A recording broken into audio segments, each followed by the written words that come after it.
It's Good Friday, and we enter in. Last night was one of the most joyful nights of the entire year.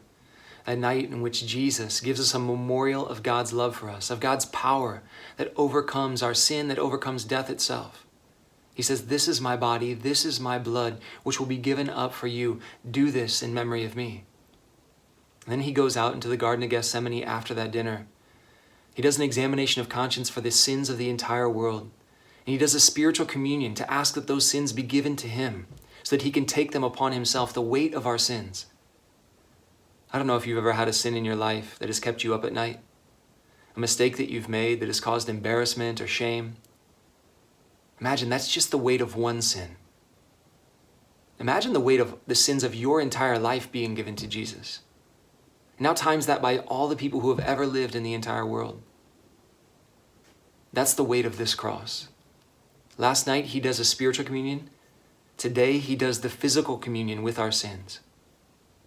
And he takes them upon himself. Today this is the image of our sins being united to God and them being nailed to the cross, being sacrificed to the Father for our salvation. This is the image of sin and death being put to death. You didn't think victory would look like this. Today's a sorrowful victory. It's almost as if we've won a war. We've been granted freedom.